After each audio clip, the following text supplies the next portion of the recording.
Hello buglers and welcome to issue 4261 of the Bugle audio newspaper for a visual world. I am Andy Zaltzman and this is a very special Bugle because all other world news is as nothing this week to the official God-slathered, divinely primped, history-carving ensconcement of Charles III as our feudal overlord and master for all eternity this coming Saturday here in London. So this entire Bugle is devoted to the re-establishment of feudalism in every soul of both the United Kingdom and the Commonwealth. Represented on this week's Bugle, representing the United Kingdom, we have Mark Steele. Mark, I know throughout your career you've been a slavish adherent of monarchy in all its forms. Some say too slavish, but yeah. I think that the most important news of the week is whether or not the 4th Valet of the Equerry, of the 5th Constable, of the Dover Dragoon Battalion Guards, of the Sunderland Infantry, of the 9th Moratorium, of the 16th Masturbating Hedgehog, of the Night Order, of the Grand Pelican, of the Commonwealth and all its subsequent subsidiary elements of interplanetary, visionary, perpendicular, transformatory chandeliers will be stood behind or before the 15th Marmaduke of the Earl of Connecticut, or just one pace to his left. Right. And, and I'm very much with the tradition on this. I might pop off, thanks, Andy. I think that's all we have time for now. Well, there you hear the voice of the Commonwealth from Australia. A lifelong supporter of the establishment in all its many forms, and a particular love of being having a head of state from 13,000 miles away. It's Tom Ballard. Hello, Mr. Zaltzman. Thank you ever so much for having me on your podcast.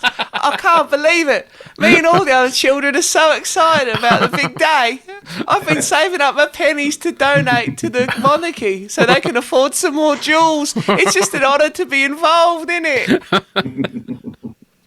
Hello. It's great to have you back. It's been quite a while since you last did the Bugle, and you've been very busy. Well, we had our beef. We had a famous public beef, Andy, which we won't go into it now, but it was pretty toxic. And if people read The Sun, they know what went down, and they know what you f***ing did, and they know that you apologised, and I'm the bigger man. I'm prepared. Was it a bit Johnny Depp and Amber whatnot? Well, I'm not sure it's quite the same as that. One of you shit in the other one's bed. Well, who's to say? Yeah, you know? That's still sub judice. Andy signed an NDA, so we can't go into it. History will be the judge. Anyway, it's great to have you back, Tom. Water under the bridge. We are recording on the 1st of May 2023. Unlike most UK-based broadsheet newspapers, we will only be devoting a mere 98% of this issue of our audio newspaper to the coronation and the elevation to constitutional godhood of our overlord and master, His Stratospheric Highness Hyper King Mega Charles. With the we're looking not at the 1st of May when we're recording, but the 6th of May when the coronation will be taking place. And I should also say that we do always have a section in the bin on the Bugle. The entire coronation section can be thrown straight in the bin where it f***ing belongs. But that is most of the show, so that's what you're getting as your section in the bin this week. But why did they choose the 6th of May? Well, a number of reasons. Firstly, it's not the 30th of January when Charles I was executed in 1649. That's now considered an inauspicious date for kings called Charles to be milling around London amongst big crowds. Also, they chose the 6th of May so it didn't clash with the World Snooker Final, as we record halfway through, tantalisingly poised at 9 frames to 8 to Luca Brecel over Mark Selby, who scored the first maximum break in the final of the World Snooker Championship. So you can see why the monarchy didn't want to go up against such a major event as that. Also on the 6th of May, we had proof of the magicness of British monarchs in the year 1840 when it was discovered on the 6th of May 1840 that if you drew the face of a monarch on a piece of paper, stuck it on another piece of paper and wrote where you wanted that piece of paper to get to, it would magically appear there a short time later. Hence the invention of the stamp, These pieces of paper were quickly named, of course, after Saint Ampulius, the patron saint of taking bits of paper from one place to another. And on this day in 1915, George Herman Ruth, a pitcher for the Boston Red Sox, hit his first Major League home run. He went on to hit over 700 more and become known as the Babe. And Charles, of course, is known as the Babe Monarch. He's aged just 74, making him the youngest monarch the UK has had for more than 2 decades. So that's why they've chosen the 6th of May.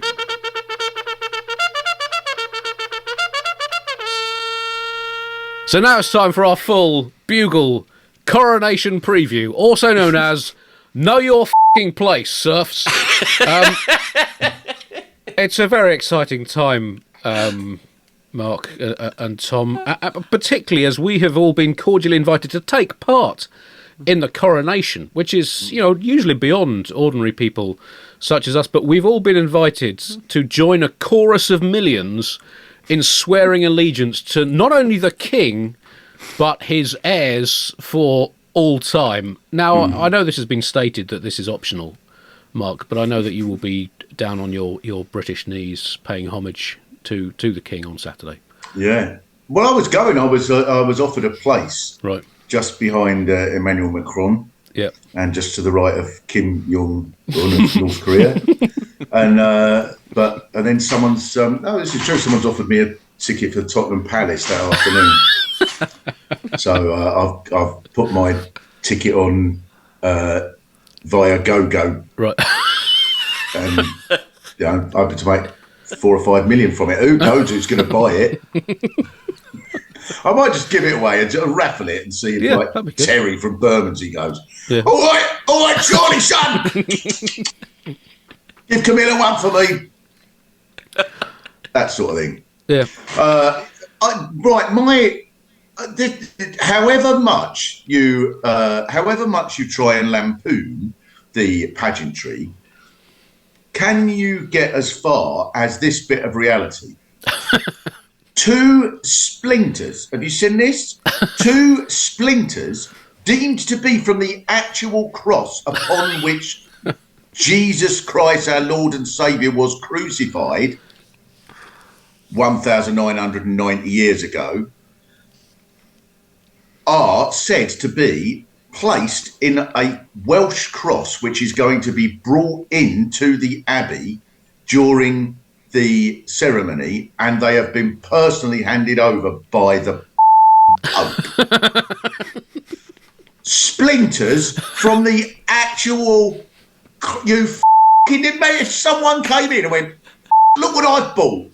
2 splinters from the actual... Who sold you that? In the market. It was in the market. This 80 grand for 2 splinters. Not bad, is it? Also, I mean, when you're being crucified, the last thing you want on top of the nails and the crucifixion is splinters as well. I mean, that's exactly. And I think the Pope, clearly the Pope's at some point now going, they only could have f***ing believed it. And a bit insulting, I think, given that the crucifixion, if Jesus is looking down upon us now, if you're of a Christian faith and you believe that, then I think Jesus will be going, don't take the piss, that crucifix hurt, you insensitive bastard. And of course, on top of that, it is absolutely clear what the Romans would have done with the crucifix, having just used it to murder someone they saw as a threat and a dissident to their regime. What they would have done is thought, even though we've murdered him, there's no need in being insensitive. Let's preserve all the wood because it might be that in 2,000 years' time, someone will want a couple of splinters from that to assist in their ceremony of a country that worships the bloke we've just crucified. And over 2,000 years, the splinters have somehow been preserved like wood always does last 2,000 years. Famously. Wouldn't they have done more crucifixions on that same cross? Or I didn't realise it was like, people finishing a TV show and people just broke off like sections of the crucifix and took them home to keep them forever. Surely they had more crucifying to do. He wasn't the only one. Yeah, but they would have stopped at some point. Yeah. Splinters, get your splinters. Original Jesus crucifix splinters here. Tom, will you be swearing allegiance to the king as the chorus of millions strikes up around the world? It's a really good question, Andy. Let me think about this.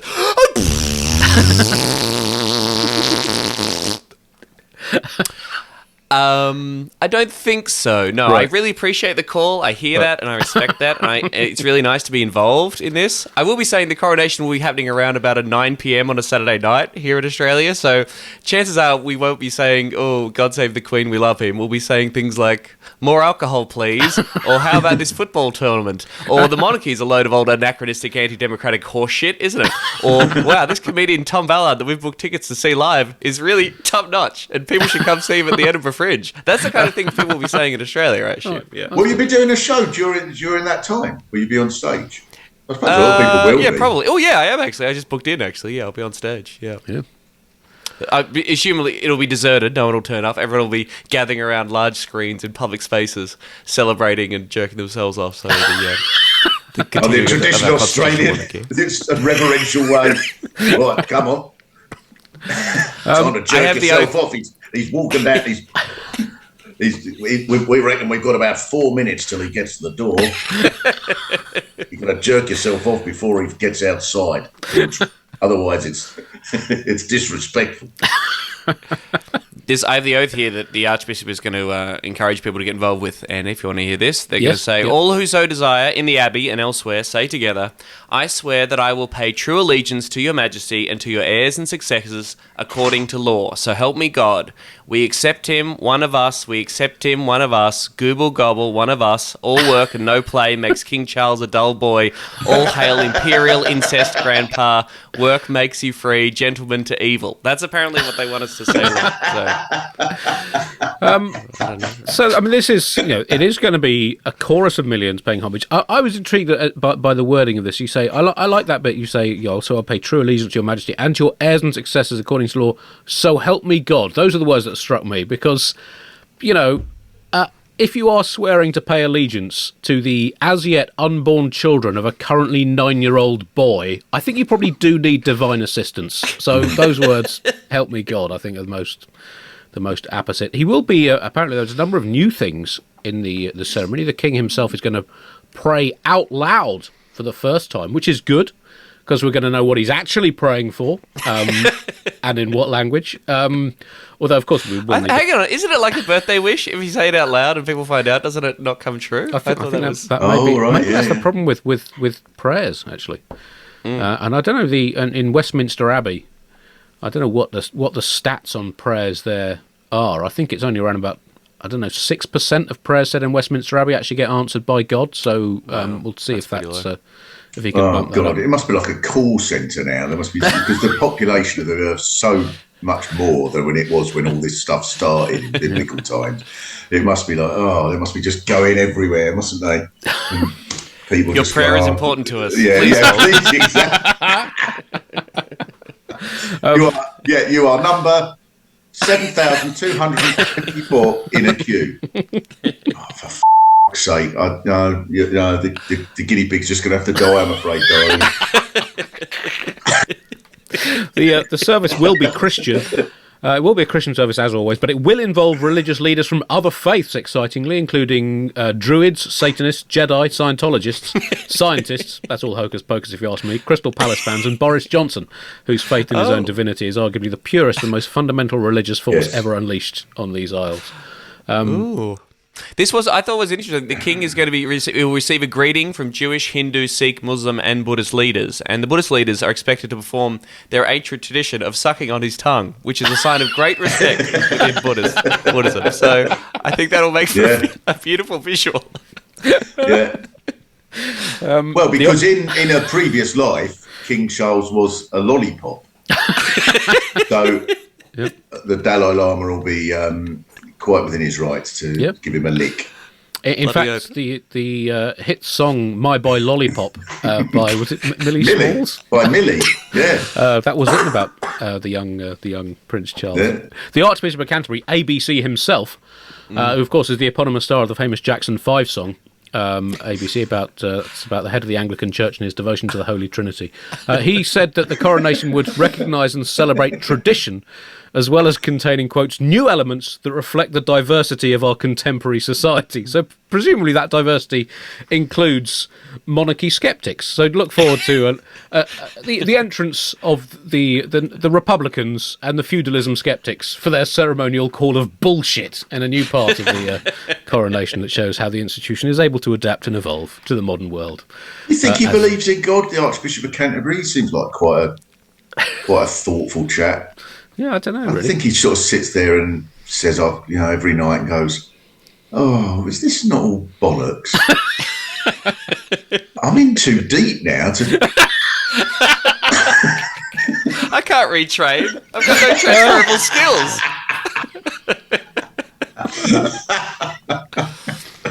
It will be very modern. There's going to be female clergy will be involved in the service for the first time after the Church of England allowed women to become bishops in 2014. That is, of course, the year when women proved themselves worthy. Fair play. They put in a lot of hard work. They lifted their bishop game, and they were finally rewarded in 2014, which just goes to show, ladies, you can do it too. And I think it's great. I know that Andy was opposed to that decision, but I think it's worked out, and I think let's just wait and see how it goes for this coronation, Andy, and just reserve your judgment until you see the ladies up there doing their thing, okay? Right. I'll be as open-minded as I possibly can. The Archbishop of Canterbury will proclaim "God Save the King," at which point everyone will have to respond, "God save King Charles, long live King Charles, may the King live forever." Now, I mean, this is Brexit Britain written all over. If nothing else defines us in the 21st century, it is our continual willingness to set ourselves delusional and unattainable goals. And, look at the evidence. Is that true? Yeah, may the King live forever. Yeah, but they have we learned nothing from Greek mythology? The Eos and Tithonus myth. You don't wish someone eternal life without also wishing them eternal youth. I mean, he's already... a saggy-faced 74-year-old. If he lives forever, the coins are going to be a fucking nightmare, aside from anything. How do you get that much wrinkle on a coin? I'm not sure. I'm just not even sure it's possible. What's going to be cool, though, is if you're watching the coronation on a screen, at that point, you say, "May the King live forever," then a sports bet option will pop up, and you can actually place a bet on whether or not you think Charles is going to make it to Christmas. So I think that's it. Ray Winston. Is he going to live forever? Go on, have a bet. What's the matter with you? You've got 10 quid in your pocket. Go on. What's coming up on the screen now? I guess, in a way, though, being a monarch is quite equivalent to eternal youth in that you never have to do your own cooking. You have people helping you get dressed. You don't have to go out and get a proper job. And when you dress up in fancy dress, people go, "Oh, how sweet," rather than calling you an idiot. So that's essentially what it is. So in Australia, Tom... what's the state of the monarchy? Because it's the last referendum on whether to retain your medieval feudal overlords was in the 1990s. Is that right?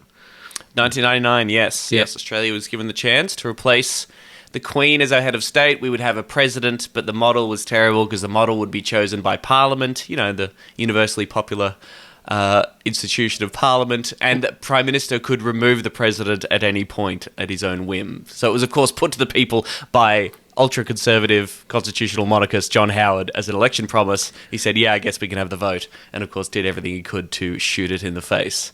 And now here we are. And how long do you think it'll be before there's sort of a, unstoppable momentum towards at least another vote? Is that coming? I think maybe 2 or 3 centuries. I think that's when Australia will really sort of start to... We couldn't get rid of plastic bags, okay? We can't get rid of them on the... We couldn't get rid of f***ing Neighbours, all right? Neighbours had a 37-year run, and it came to an end, and we said, okay, bye Neighbours, time for something new. And then Amazon came in and said, "No, we need some more f***ing Neighbours. It needs to keep going forever." COVID, you're still hanging on there with COVID when the rest of the world's running about quite happy. We like hanging on to things around Australia. Yeah, that's the way we work. Yeah. But we're just amazed at all the incredible regalia. I think support for the monarchy went up when the Queen died, I believe. People just do love the pomp and circumstance. They love all that kind of magical, mystical Game of Thrones shit.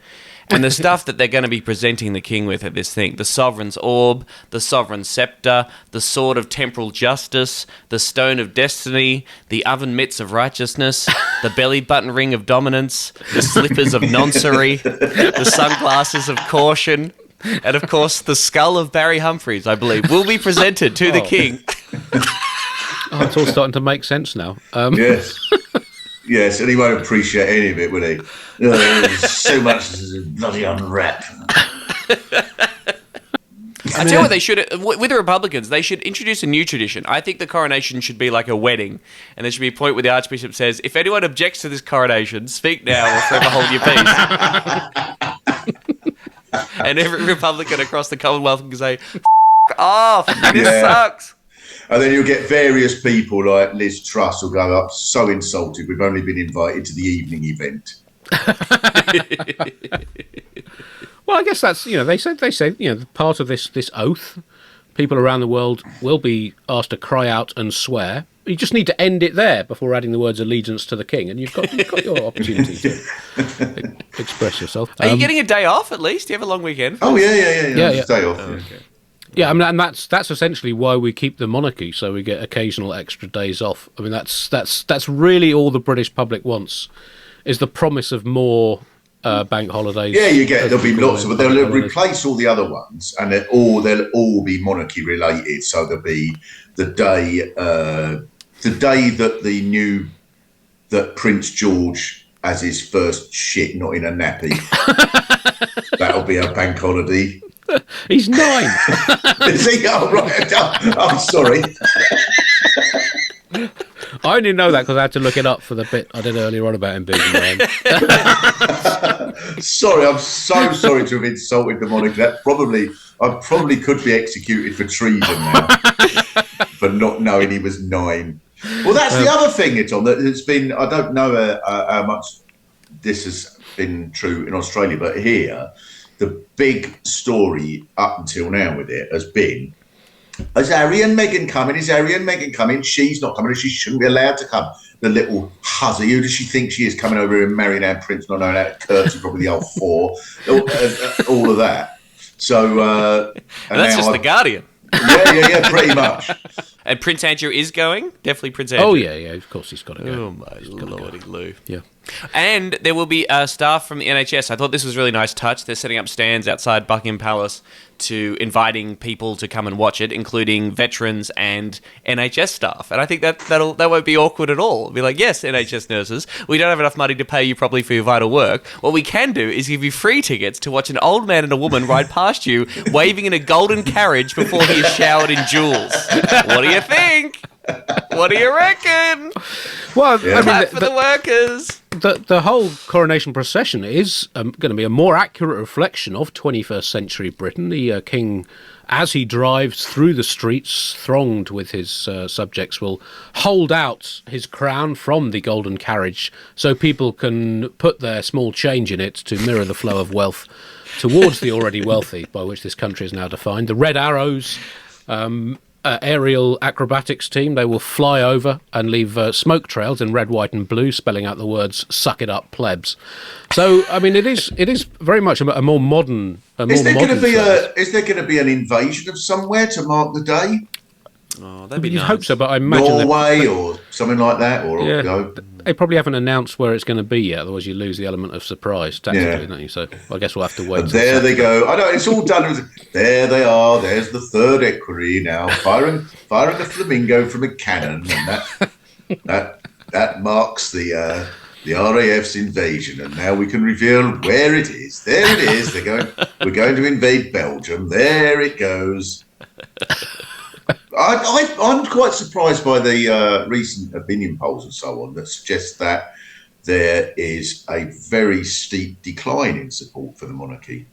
Right. Originally, when the Queen carked it, it went up, but now it's gone the other way. I think that was this was the subject of a phone-in on Radio 5 last night. Because, I mean, if support for the monarchy does drop below 50% during the service, there will have to be a president installed instead on the spot. So I don't know who that I love be. that. Trump's available. I've watched a fair bit of The Crown, and they're always talking about opinion polls and what does the public think. Oh, right. Why do you give a shit? This is not a democratic process. You literally rule over all of them. They're your subjects. Why do you give a shit about their opinions? Come on, lean in. There'll be some wonderful merch, as there always is on these occasions. There's a special gold £74 coin being minted to commemorate the King's age. And emblazoned on this coin, 3 Latin words chosen by King Charles to represent his values and his status, to mark his devotion to the institution of monarchy. The word in Latin for crown, that's corona. Then the word for with power, acknowledging his God-given right to rule over us. That's the ablative of the word vis, so that's vi. And to signify his love of the rural life, the British countryside and the environment, the Latin word for countryside, rus. So those coins should absolutely fly off the shelves. And looking in further detail now, we've received exclusive information on exactly what the ceremony will involve. Of course, a key part is the Apologia Incenserita. That's a procession of peoples that the king will be ceremonially asked to apologise to on behalf of the nation for historic wrongs perpetrated by Britain. He will then hold up his hand in symbolic refusal and extend the middle finger of destiny, whereupon the congregation will all shake their heads. Charles will, contrary to some rumours, sadly not become the first king to lead the coronation congregation in a rendition of Gloria Gaynor's 1978 hit I Will Survive. However, the Westminster Abbey organist will play a special arrangement of Groove is in the Heart by D. Light as the recessional. The rehearsal for the coronation procession is traditionally done using a stand-in lookalike of the new monarch, who is then humanely euthanised in order to avoid that person sharing the secrets of what goes on behind the scenes when the Archbishop of Canterbury and the monarch disappear behind a special screen for some weird arcane part of the ceremony that no one's ever allowed to see, talk about or think about. And the king will, of course, receive his crown whilst kneeling upon the sacred cushion of the thatch. The filling of the cushion uses hair from every monarch since Ethelbertha the Uncertain in 926 AD. The hair is traditionally taken from the monarchs. That cannot possibly be true. The key part, of course, of the coronation is the official snivelling. That's part of the coronation dating back to the time of Edward I. It will be performed this year by Conservative peer Viscount Platterstone, who was voted the most obsequious member of the House of Lords in a hotly contested contest. The tradition, of course, began when Edward I offered land and grazing rights in what is now Wimbledon to the nobleman who paid him the most fulsome tribute on occasion of his coronation in 1924. That was where what was then known as the Central Court took place, and the tennis arena eventually built up around it. Viscount Platterton will snivel before the king whilst holding beneath his chin the solid gold Droulard de Monroy to catch any droplets of saliva that should fall from his ennobled lips during the snivel. The snivel itself will consist of a specially written poem by Platterstone himself about the king's sumptuous cheeks. And the traditional Liste complémentaire de magnificence du roi nouveau, composed, of course, by 14th century courtier Alphonse de Gravel, which has praised every incoming monarch since Richard II in 1377. The list of compliments in the Liste complémentaire include praise for the new monarch's wisdom, mercy, justice, sweetness of breath, perfection of posture, tight glutes, ripped abs, and phenomenal natural rhythm. We will also have, of course, the traditional measurement of the royal appendagio, in which the coronatee, Charles, will have his trouserial membrino and testruccios officially measured and weighed by the Bishop of Weltesbury. This, of course, will take place for the first time since 1937. Will this be the year that Henry II's records are finally broken? Sadly, we'll never know, as the results are not made public, and of course the plaster cast remains secreted away in the family vault at Windsor. One interesting... How are they going to fit all this into 2 hours, Andy? It's going to be a nightmare. Oh, I can't wait to watch this. One interesting aspect of this year's ceremony is, of course, Camilla, who has been made queen, contrary to expectation, and slightly controversially. And, in fact, Charles and Camilla will be ceremonially fused into a single transgender pan-monarch to be referred to as Their Majesty, which is a concession to the woke community of the Commonwealth. Due to a mix-up, the committee for organising the coronation of the king, also known as the committee failed to book the buglers to toot brassly during the king's entrance to the abbey. Instead, this episode of the bugle will be played out on the public address system in Westminster Abbey. And of course, finally, the big speculation centres around what hand signal Charles will waggle at his adoring nation from the Buckingham Palace balcony. Would he go for a heart sign, a Hawaiian shaka, the sign of the horns, double thumbs up like his hero the Fonz, formerly, of course, Lord Fauntleroy, or will he do a traditional gradually wound up middle finger, which had a different meaning, of course. That comes symbolic of King Alfred pulling the holy sword Excalibur from out of Stonehenge whilst hiding in a tree. All these traditions coming together gloriously on a significant moment for modern Britain. And the commentator would treat all of that with utmost there's the testicular cast being brought in by the fourth paedophile of Hartlepool. There they go now. Lowering down. Setting fire to the badgers. And the Lord Provost of Oswestry there, placing the firework up the dolphin's arse. In a dance as old as time, showing Britain at its best. There it goes. There it is.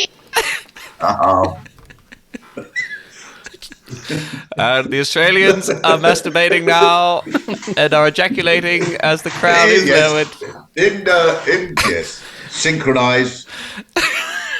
And the Queen the new Queen can watch that across from satellite pictures from space as they masturbate across Australia, spelling the words "Long live the Queen" across the desert,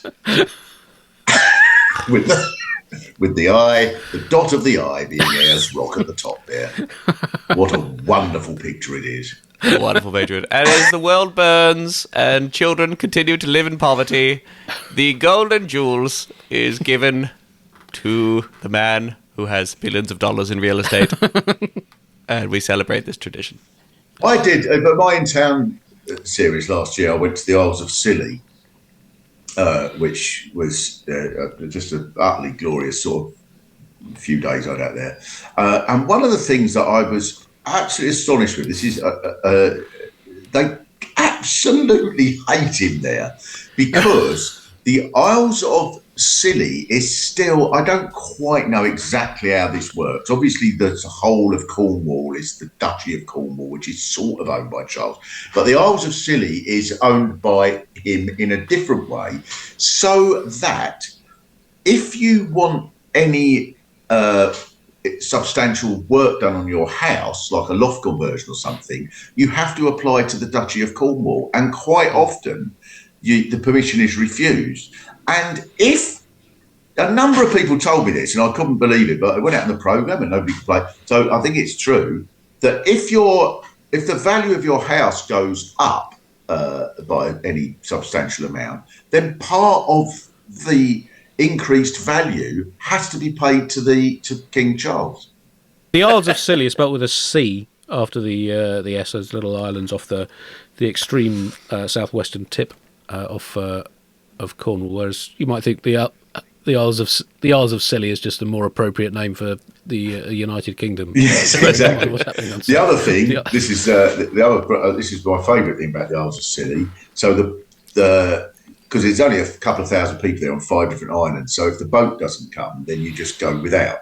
And the boat doesn't come on a Sunday, so there's no Sunday papers. And someone told me that they were in the newsagents one Sunday, and there was a holidaymaker in the newsagent in front of them who said to the newsagent, "I'll have a daily paper, please." And the newsagent said, "Do you want today's or yesterday's?" And he said, "Today's." So he went, "Well, you'll have to come back tomorrow."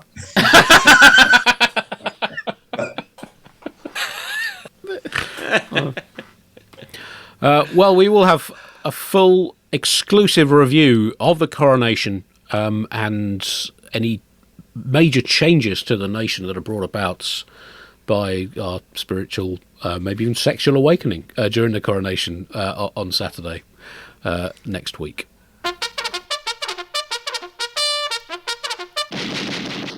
Other news now. Well, it's not just the coronation of a 74-year-old man that's making news around the world. If you were one of those people who've been thinking recently, tell you what, the ordinary people of Sudan have had it too good for too long, then you will have enjoyed the last week or so. And if you're also one of those people who'd been thinking we need to balance out the Ukraine schmozzle with a nice big civil war in the third biggest country in Africa, again, great times. It does seem that civil war is erupting in Sudan. Not for the first time, a ongoing spat between the army and the Rapid Support Forces paramilitary group. It's a tough one as a neutral, not sure who to root for. It follows a classic pattern. The president was ousted in 2019, there was a military coup in 2021. Now, two rival military forces have been trying to share power. Sadly, the everyone lived happily ever after in peace and harmony bit of the story has once again not materialised for whatever reason, just bad luck generally. I mean, it continues a bit of a bad run for Sudan since becoming an independent nation in the mid-1950s after several decades of, shall we call it involvement by a certain European imperial, can we say partner? Since then, Sudan has gone through the first Sudanese civil war, the second Sudanese civil war, the South Sudanese civil war, the war in Darfur, and various other conflicts, including the 35 years and still going Lord's Army resistance insurgency. So in around 67 years of independence, Sudan has already had roughly 115 years of conflict. So the poetry must be sensational, but I imagine most people are probably wearying of it. It is, I guess, another one of those stories that it's probably best not to think too hard about because the implications are f***ing terrifying, aren't they? Well, these things usually sort themselves out. Oh, God, thanks for that reassurance, Mark. I don't like sticking my nose in other people's affairs, until they call me and ask me to sort it all out. I feel like, there are people probably locally best placed to get involved in to resolve what you described as a spat. And I'm pretty sure there are some people with some more expertise close to the action than me. I don't know anything. I know so little about Sudan or what's happening there at the moment. South Sudan is an independent country now, yes. isn't it? So, so are they part of this? I don't know. Like Tom, I don't know too much of the details. I mean, what the really striking. This is brilliant. This is what the news should be like. When they have news night, they could go, well, many of us have seen the appalling pictures from Sudan and are greatly moved by it. With us now to discuss it as a group of experts. So, what do you think has caused this? Do you know what? I haven't really paid any attention. With us now also is Professor of Central African Studies. Sir Arnold Bitumen. So South Sudan, is that involved in it? Oh, do you know, that had completely slipped my mind, South Sudan. Not the foggiest idea. Well, you say this, Mark, but last week, Suella Braverman, our Home Secretary, or to give her a full title, our Home Secretary for whatever f***ing reason, she was asked in a Home Affairs Select Committee meeting if she could explain how a hypothetical teenage orphan fleeing persecution could legally arrive in the UK to claim asylum, and she's the Home Secretary, and she could not say how asylum seekers could enter the UK legally. She couldn't answer how many judicial reviews have been launched against the Manston Migrant Centre, and she wasn't entirely sure whether migrants could then be forced to go to Rwanda under her shit-for-brained scheme. So this culture of ignorance, really, that is, instilled from the very, very top. It's part of our national culture that even the Home Secretary, who has responsibility over the issue of migration and has ruled out safe routes for asylum seekers from Sudan because, I don't know, look over there's a brightly coloured pheasant. Even she could not answer with any degree of accuracy. So this sort of ignorance of the brief is that's a part of our national culture. That if for her to have the faintest idea how someone from Sudan could claim legally asylum in this country, despite that being pretty central to her brief as Home Secretary, for her to offer any answer to that would be as surprising as if you had a hamster on University Challenge and it answered a whole series of questions about 19th century chemistry. while simultaneously railing against wokeness and explaining how wokeness is responsible for all the questions that she got wrong. Yes. But in terms of the evacuation of expat communities in Sudan, there is no global issue that cannot be reduced to an argument between European countries. And Germany and France accuse Britain of hampering their efforts to extract their civilians. There have been complaints from Sudanese people whose passports were locked in Western countries' embassies in Sudan that had just been abandoned when everyone left, leaving them stuck in a war zone. So, even though Europe has, I guess we can fairly say, scaled back its involvement in areas such as Sudan, we still manage to find ways of fucking things up in whatever way we possibly can. Quite. And I would imagine that when Cyrilla Braverman finds out that Sudan's in Africa, she'll go, well, isn't Rwanda around there somewhere? Can't they just walk straight there rather than come all the way here and then be sent back there? It's me, isn't it? I think we might have to edit that bit out, Mark, because if they hear it, that will become policy. So. It will definitely become policy.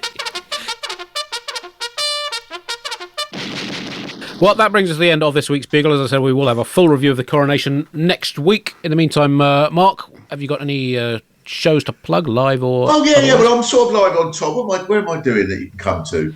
Brighton on the 3rd of June. Come to that, Theatre Royal, and, where else? Lancaster, so where have I got left? I don't know. You might have to look it up. Swindon, that's a huge place. I won't fill that up. Not the whole of... they booked me in for the whole of Swindon. I thought, well, I might fill up the first 7 streets, but there's some estates at the back of Swindon, heading out more towards sort of Hungerford on the east side. Right. That does suggest that they're evacuating Swindon to allow you to do your gig. No, it's very nice. That's a tough sell. Where else? Croydon, still a few left that, Fairfield Halls, and somewhere else. Warwick Arts Centre. Oh, that's a nice one. And you have your podcast as well? And a podcast called What the is Going On? So I'm very sorry for the swearing. It wasn't my idea. Tom, plug away. People in Australia can see my show It Is I at the Sydney Comedy Festival and the Brisbane Comedy Festival. Just two shows left in big venues there that could definitely do with some more people in them at this stage. That would be great. And British people, I'm coming to your wonderful country. I'm performing at the Edinburgh Fringe. Tickets are on sale now for some insane reason. That's It Is I at 6:10 p.m. at the Monkey Barrel for the whole bloody month. Please come along. Oh, that's a great venue. It's so good. Yeah, no, I'm stoked to be coming back there. It's good news. There you go. Consider those plugs plugged. We will now play you out with more contributors to the Bugle voluntary subscription scheme to join the Bugle Wall of Fame or to give a one-off or recurring contribution to the Bugle Fund to help keep us free, flourishing and independent. Go to thebuglepodcast.com and click the donate button.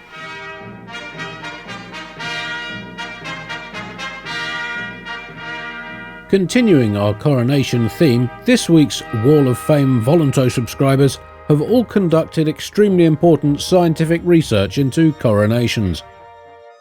Adam Denning calculated that crowns are statistically the least efficient form of headgear ever invented. Adam explains they don't provide protection, warmth, hair control, shelter, shade, or even a special straw for drinking. David Thomas similarly calculated that thrones are a low-grade form of seating when it comes to practicality. They don't make the thronee any wiser or more prone to make sound decisions, says David, and they're less comfortable than a cheap second-hand armchair. Stepan Pilar, apologies for multiple mispronunciations, conducted a cost-benefit analysis that concluded that the new monarch should simply log in on a special website at the start of their reign and log out again if ever they wanted to abdicate, instead of this expensive rigmarole. It's the 2020s, notes Stepan, it's standard workplace practice. Further to this, Brendan Gage has developed a special computer program in which loyal subjects can watch a CGI monarch of their choosing from history being crowned whenever they wanted, and just click a grovel button to pay appropriate obeisance at a time of their convenience. Monica Mielke has developed a further add-on to Brendan's program whereby people can even design their own monarch, like you can design footballers on those games console football games. It's got a potential 2.4 billion different permutations of crown, regalia and wieldable accessories, boasts Monaco. James Davies calculated that if coronations provide a boost to the economy, as everyone says, it would make sense to have the monarch rotating on a month-to-month basis with a coronation on the second Saturday of each month. And Jim MacArthur adds some numbers to this, working out that the bunting industry alone would give Britain the highest GDP of any nation in the world, and laments, "You cannot build a solid business plan around a once every 70 years event." Owen Alexander found after considerable research that a monarch proves just as monarchicus, for good or bad, whether they wear a special cloak made of dead animals costing thousands of pounds at their coronation, or a £10 witches or wizards outfit from a novelty costume shop.